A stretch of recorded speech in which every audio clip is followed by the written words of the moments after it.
Dahulu kala di sebelah utara Danau Poso, hiduplah sekelompok masyarakat suku Pamona.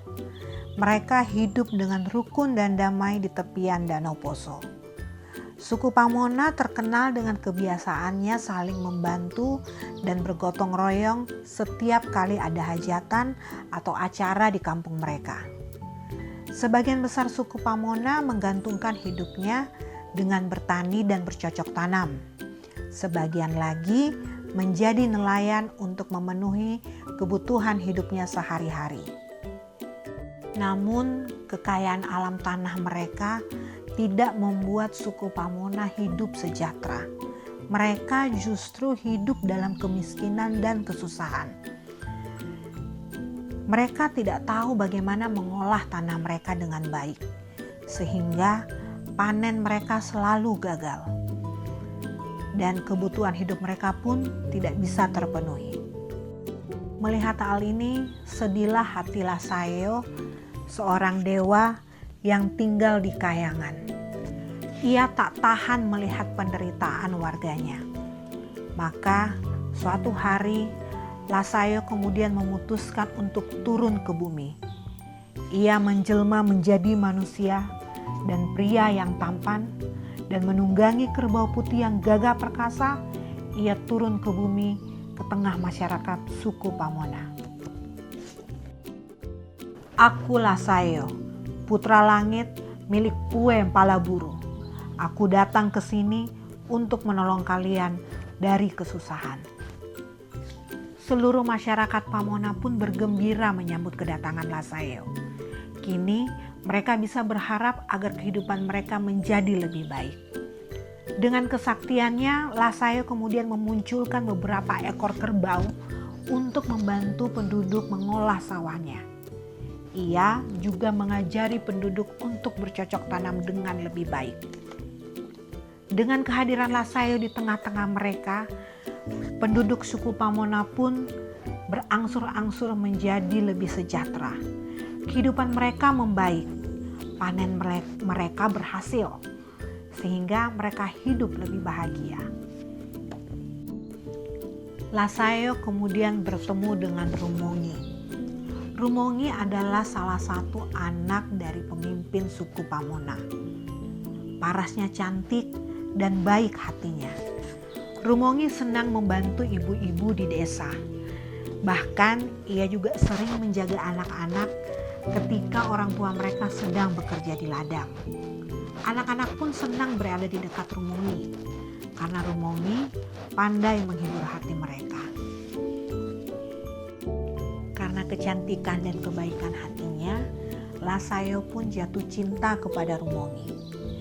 Ia lalu meminta izin kepada ayah Rumongi untuk meminang Rumongi sebagai istrinya.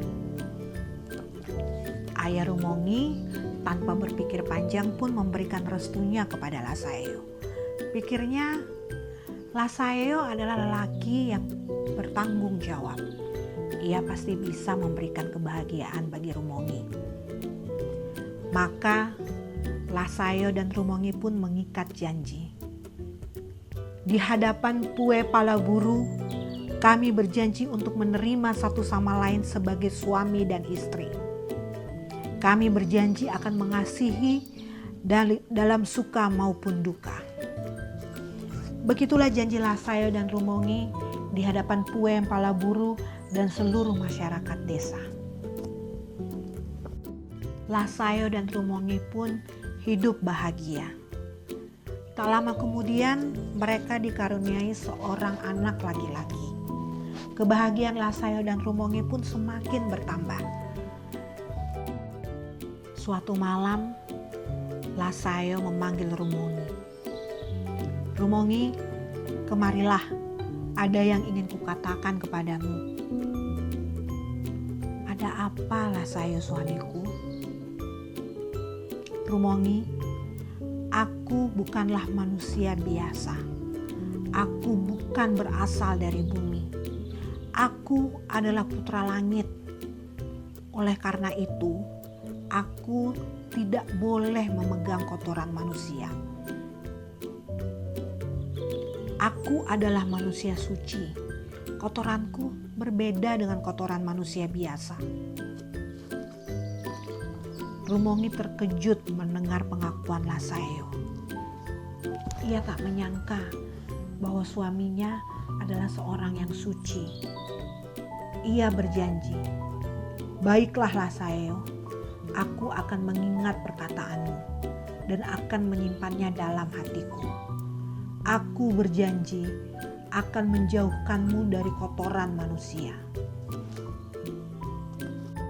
Pada suatu hari, Rumongi sedang sibuk mempersiapkan makanan bagi keluarganya. Ia sedang menapis beras untuk dimasak, sedangkan Lasaeo menimang bayi mereka. Tak lama kemudian, sang bayi buang hajat. Mengetahui hal ini, Lasaeo segera berseru kepada Rumongi. "Rumongi, kemarilah, anakmu buang hajat, bersihkanlah dia." Mendengar perkataan Lasaeo itu, Rumongi pun menjawab dengan kesal. "Lasaeo, aku sedang sibuk mempersiapkan makanan kita. Kamu sajalah yang bawa anak kita dan membersihkannya."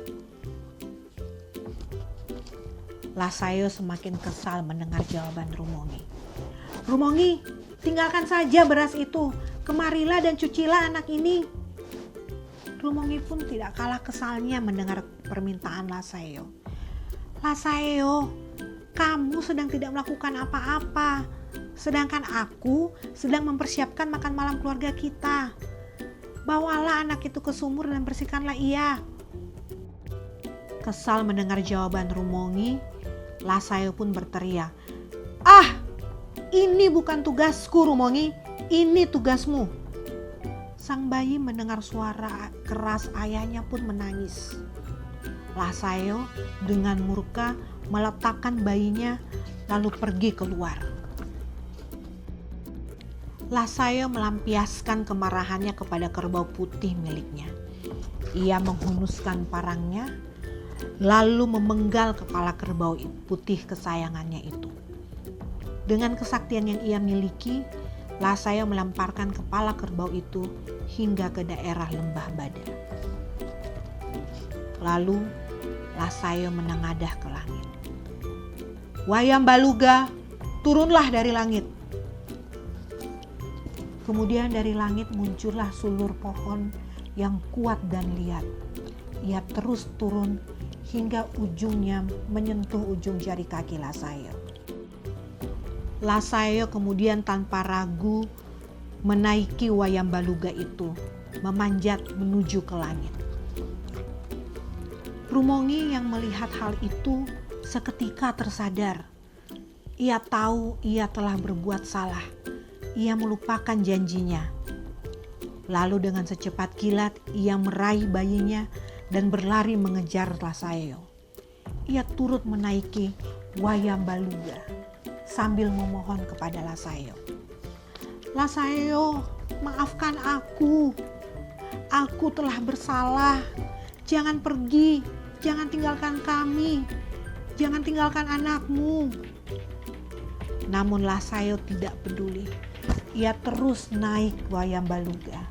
Tak sedikit pun ia menoleh ke bawah.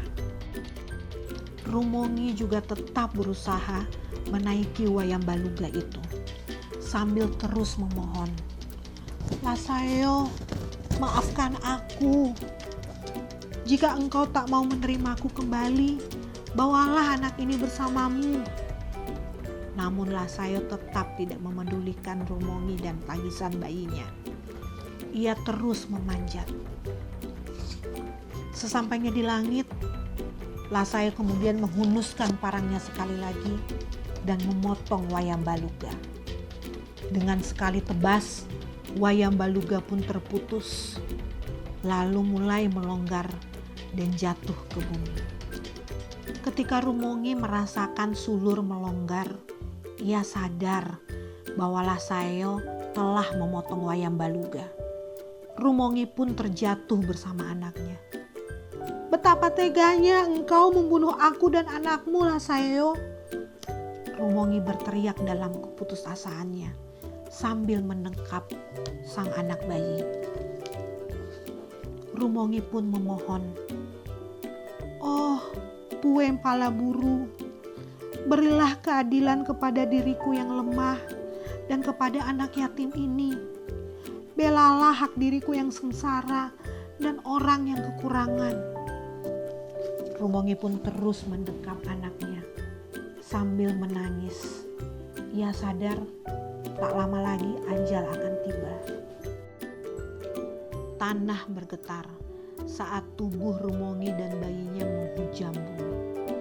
Seketika itu juga jasad Rumongi dan anaknya menjelma menjadi batu besar, terlilit oleh sulur pohon yang telah terpotong-potong. Tak ada lagi Rumongi yang cantik dan baik hati. Penduduk desa tak akan lagi melihat Rumongi membantu para ibu atau bernyanyi bersama anak-anak. Kini Rumongi dan bayinya menjadi batu di atas bukit di hutan sunyi yang kini menjadi tempat peristirahatan terakhir mereka. Rumongi dan anaknya tak pernah terpisahkan hingga akhir hayat mereka. Kisah Lasayo dan Rumongi ini menjadi legenda yang akan selalu diingat dan dituturkan oleh masyarakat Pamona. Hingga kini, batu yang dipercaya menjadi jelmaan Rumongi itu masih bisa dilihat oleh masyarakat dan dikenal dengan nama Watu Rumongi.